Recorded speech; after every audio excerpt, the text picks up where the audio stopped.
Good afternoon, everyone. Thank you for joining us for today's session. In today's session, we'll be talking about the CPCSC program, specifically Level 1 requirements. So for our agenda today, we'll be giving you a brief introduction, and then we'll talk a little bit about what controlled information is. We'll provide a brief overview of the CPCSC program, and then we'll delve into Level 1 requirements. We'll talk a bit about what you can do to get ready and how we can help. At the end of the session, we'll have a question and answer session.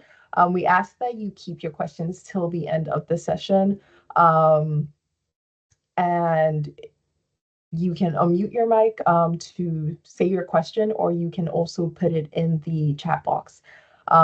This session will also be recorded, so that's just for your information. Our speakers for today are myself. I'll be your moderator for the session. We also have Murat and Sushant. They're both very knowledgeable about the CPCSC program, so they will be providing you with all the information you need, and we'll be able to answer your questions at the end of the session. I'll be passing it over to Sushant now, who will be starting up the session talking about what controlled information is. Thank you so much, Deborah, and welcome all. Thank you so much for joining us today, this afternoon. This session or this webinar is particularly organized to help people understand what is CPCSC. But before we understand what CPCSC is, we'll have to roll back and first understand why CPCSC was created. Right? So in order to get you up to the speed, before we jump into CPCSC, we will talk more about control information. Now, when we say control information, it gets confusing. You have been, like all contractors, defense suppliers, and defense industrial base have been receiving information from DoD or prime contractors for a long time. Now, every nation, as you might know, that there are levels of data, and these data levels are decided according to their sensitivity. So we know, we have heard about top secret, secret, but what is this controlled information? Now, controlled information is an unclassified information, but even if we mean it is, even if we say it is unclassified, it is not to be leaked in public. This is still a sensitive information maintained, created, or delivered by government or defense related, and it is also defense related data, right? So it should not be publicly available to everyone. Now, when we talk about control information, this is a critical information which is required to manufacture goods, or provide services which has sensitivity attached to it. There might be some national interest, privacy related concerns, or it can also affect the nation's operations. That's why it is information that has to be controlled. Now, this is not a top secret or secret information, right? In order to get better understanding of the levels in this control information, they have divided these levels into three parts. One is protected A, B, and C. Now we will go over this sensitivity one by one. Now, protected A is handled with care category. So in the worst case scenario, it can damage the reputation. It can bring small hiccups, operational hiccups. There is no big risk attached to this protected A category. As and when sensitivity goes high, we can talk about protected B. Now, the protected B data is real world risk to lives, to operations. Now, this can cause a serious injury. It can also cause financial losses, legal exposures. These are some of the areas where these records can be considered as protected B. And third one is protected C. Now, at protected C level, although this data will be rarely available in the network of defense industrial base, but this data is at high stakes. The compromise of this data can bring extreme grave injuries, and it can also bring threats to lives and also might hamper critical information, critical operations or critical, uh, avenues. When we talk about these, now that we have understood protected A, B, and C, now we can talk smoothly jump into the CPCSC and what CPCSC means and how we are linking that back to our categories of data. Now, in a nutshell, CPCSC is Canada's baseline for cybersecurity and particularly designed for defense contractors. Think of this as a Canada's counterpart to US CMMC program with the same intent to protect sensitivity of the data of unclassified government information to be protected in the contractor environments.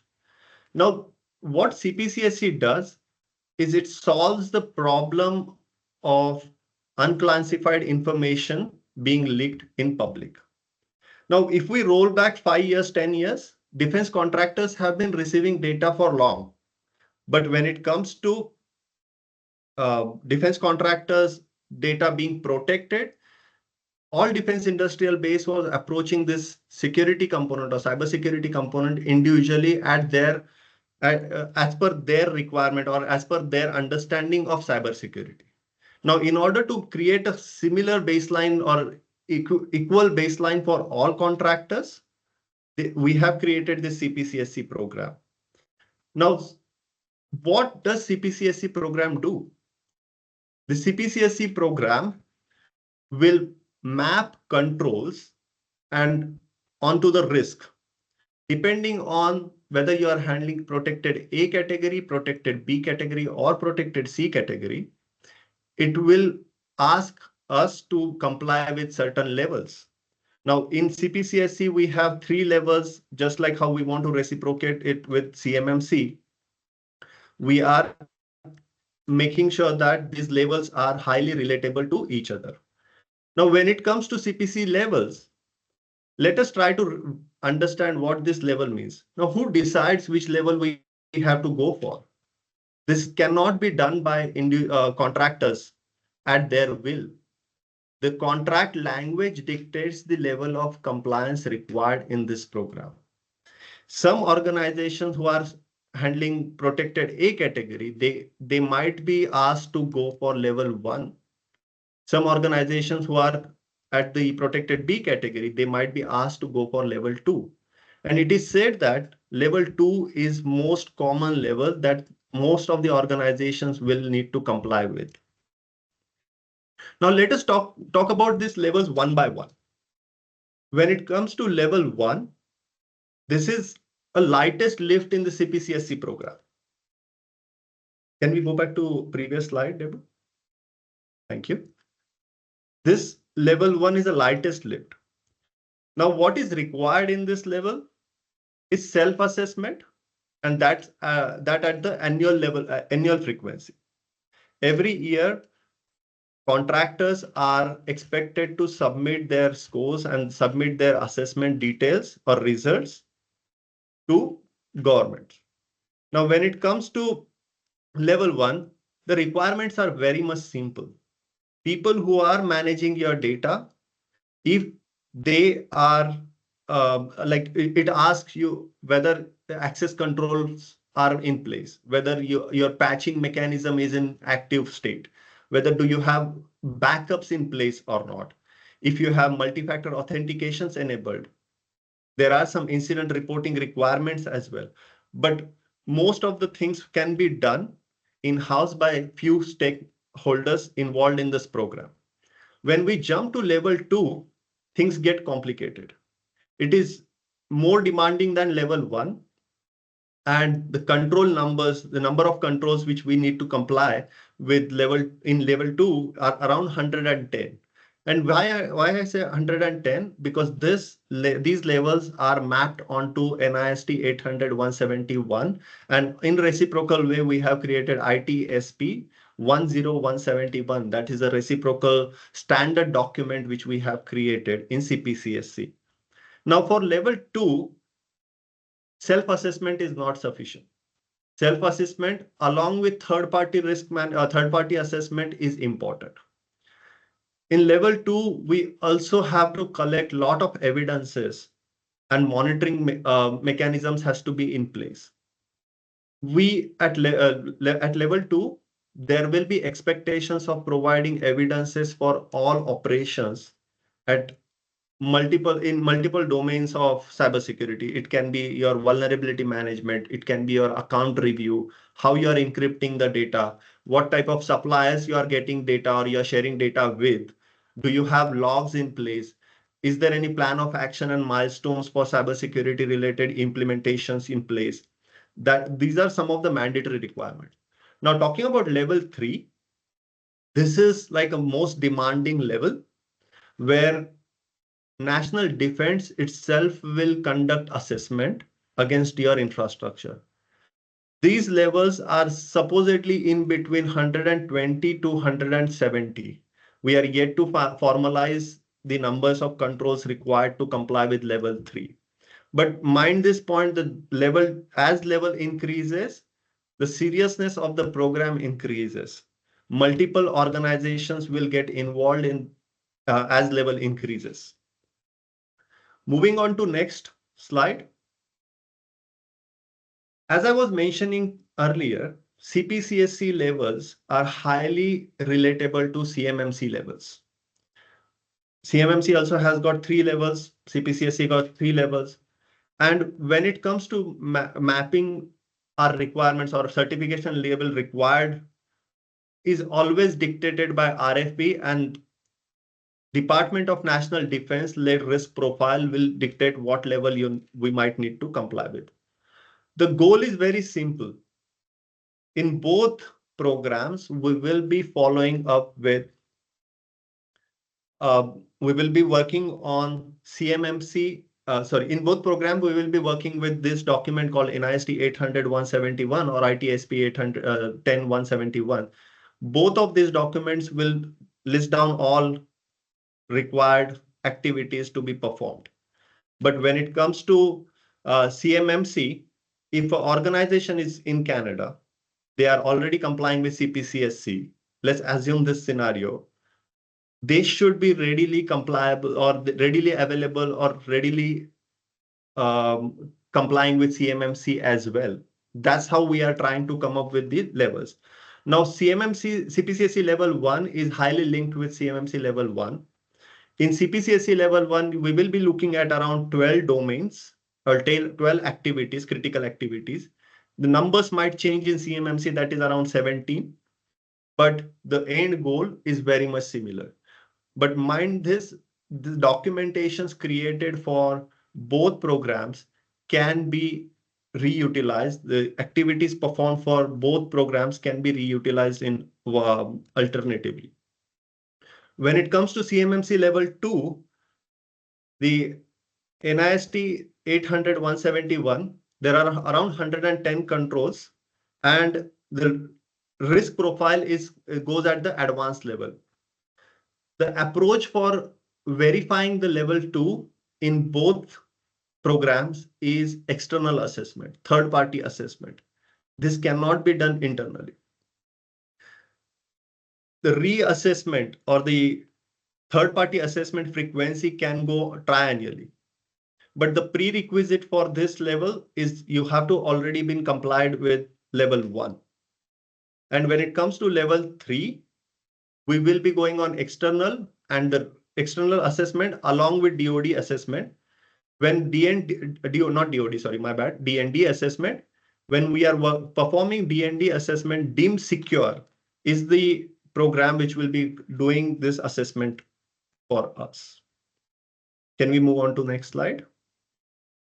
Now, these timelines are tentative. The program is evolving, but when this program was launched in Jan 2025, the first phase was supposed to start. It's supposed to start at March 2025, where we will request all, like when DND is requesting all of their suppliers to at least start with their baseline for looking at what levels they need to comply. have level 1 self-assessment done, there will be a level 1 self-assessment tool which can be utilized for understanding whether they are complying with level 1 or not. This whole timeline or the implementation timeline is divided into 4 phases. Phase 1, 2, 3, 4. In second phase, organizations will start seeing the requirements of level 2 put in their contracts, in certain contracts. And again, going back to my previous point, these levels along with language will start popping up in contracts in phase 2. And phase 3, phase 4. In phase 4, every organization in defense industrial base or supply chain is expected to be already complying with CPCSC levels according to their risk profiles. If we move on to next slide, please. I can speak more about. Now, as this webinar is particularly focusing on level 1 and level 1 requirements, here are high-level segregations of domains. Now, in each domain, we will be working on some of the technical controls, some of the administrative controls. Allow me a time to explain what technical control means and administrative control is. Technical controls will be actual hands-on work or implementation done for protecting sensitive data. Example will be deploying SIM solution, deploying firewalls, monitoring logs, monitoring patches. Also, in onboarding individuals with appropriate security controls. If we go on identification and authentication, then we can talk about multi-factor authentication. Can this program or can this security be evaded by just losing access to login credentials? In order to avoid breaches happening because of login credential exposures, there will be a component of multi-factor authentication and authentication to verify that the person who is accessing the data is the right person who is supposed to access the data. Third domain is media protection.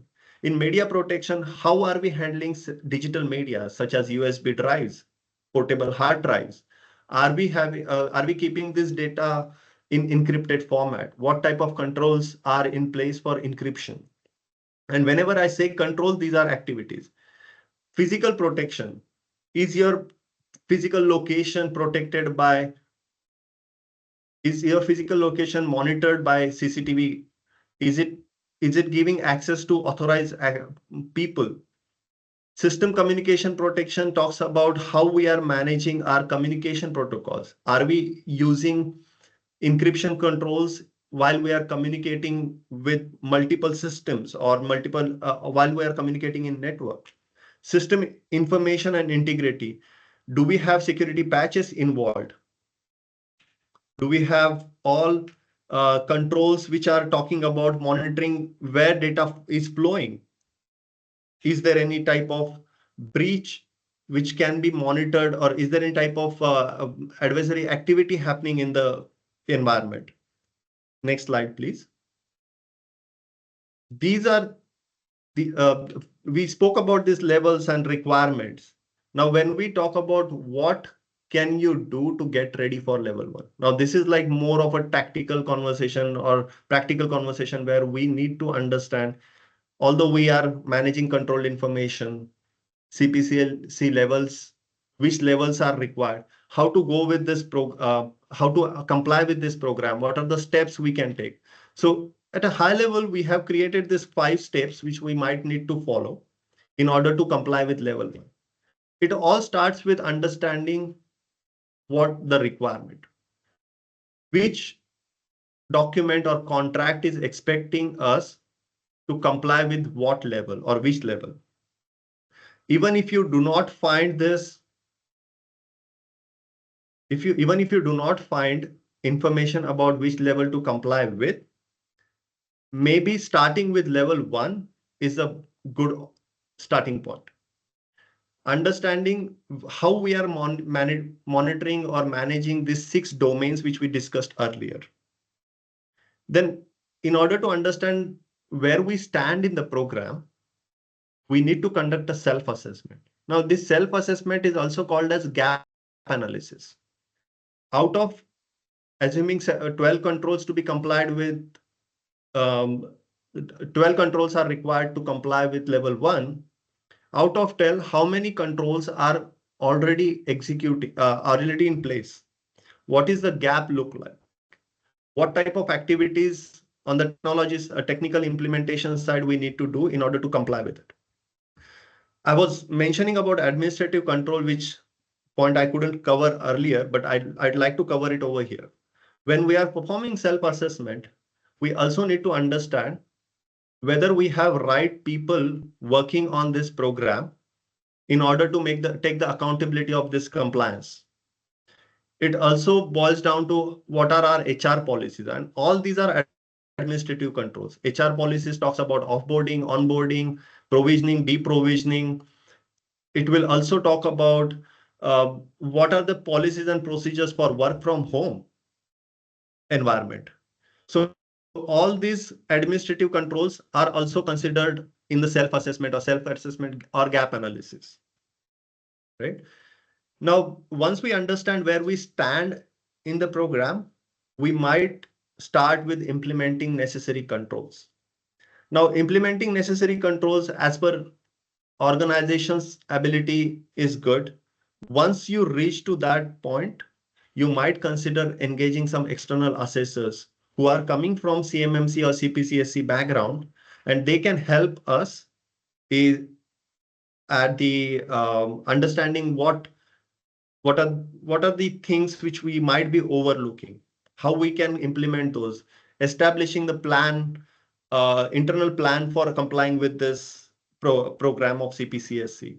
And then the final stage will be preparing for assessment. Now in level 1, you will be going for self-assessment, but the approach for self-assessment will be very much clear. While we are discussing all this, please mind that CPCSC program is in still early stages. There is very less information available about this program, but some organizations who are trying to be ahead of curve, this program or these guidelines will be helpful for them. Can we move on to next slide, please? Now, how can we help? Our team of professionals comes from CMMC and CPCSC background. They have experience in federal contracting, and they come from this course, hardcore cybersecurity background. So when it comes to comply with any levels of CPCSC, we can provide expert readiness assessment. We can provide you compliance coaching, documentation support. There will be so much documentation involved in maintaining this program. Just like how we have financial audits, we have this cybersecurity audits happening now. In cybersecurity audits, some documentations, like I will name few: system security plan, policies and procedures, plan of action and milestones. All these documentations are to be maintained in order to comply with this program. Now, these documentations are not like 5 or 10 pager documents. These are around 50 to 80 pages document, depending on your infrastructure and the complexity that might go beyond 100 page as well. But this is like a blueprint. Whatever we write in SSP is as good as a blueprint for your infrastructure or your cybersecurity posture. It also involves, we can also help you with IT staff training.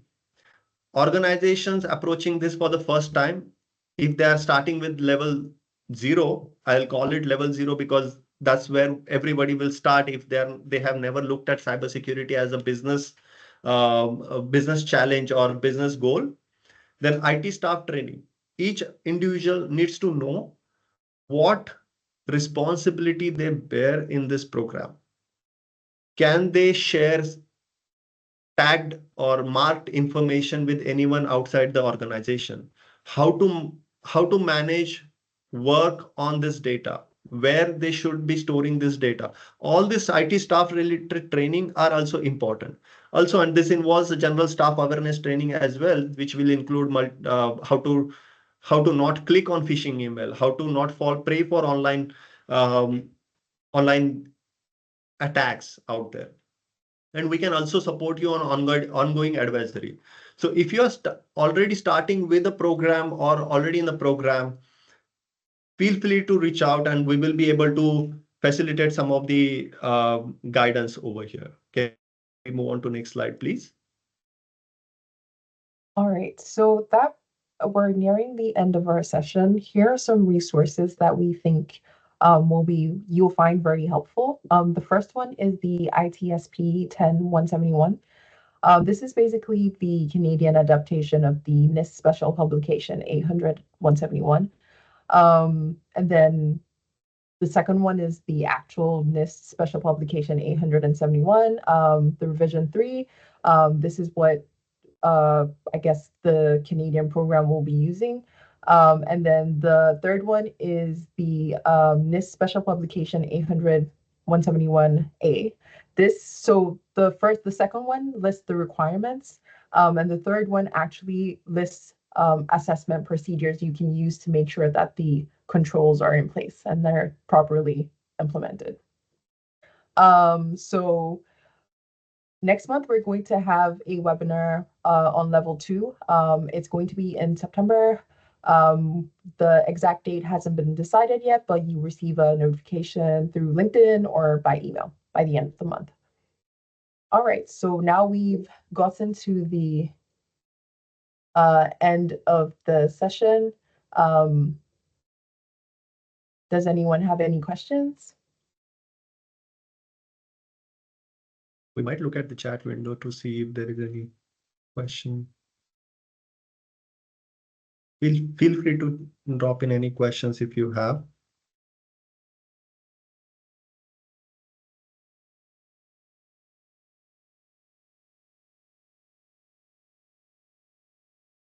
We will work on making the recording available for review. We'll send out an email early next week.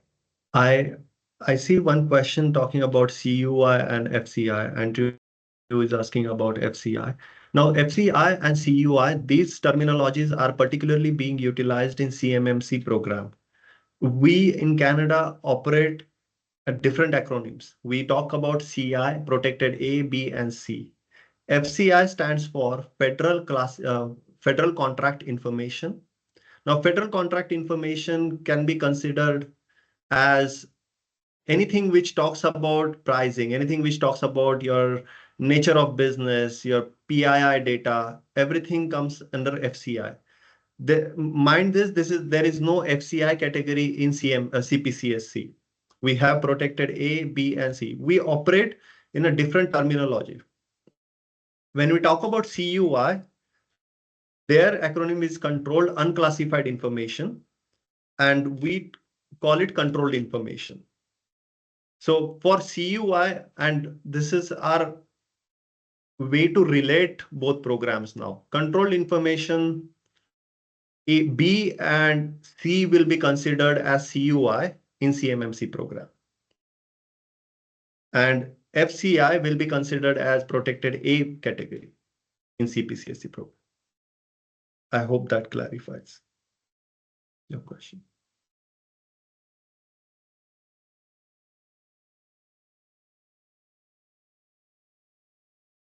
Feel free to put your questions. Any other questions I can address?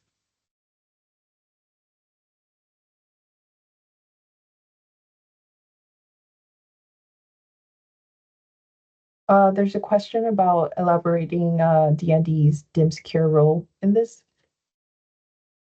So DIM secure is so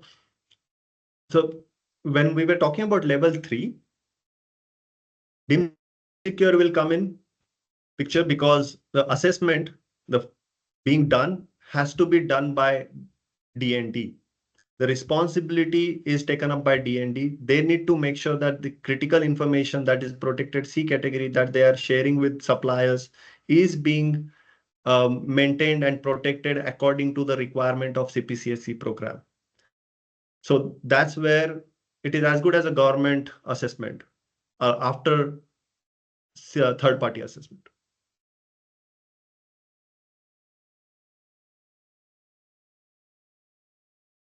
Any other I hope that questions? answers your question, Sushant.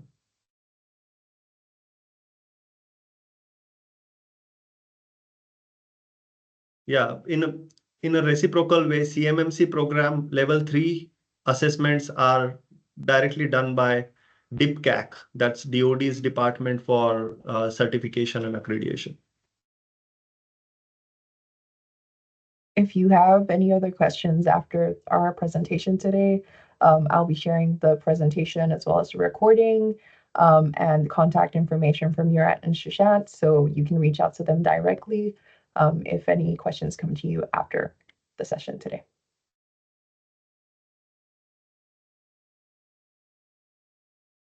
I think that's it for now. Sushant? I think, yeah, if anybody wants to listen more acronyms, they can stay and talk about it and we can discuss about it. But thank you so much for your time, all who could attend today. Really appreciate it.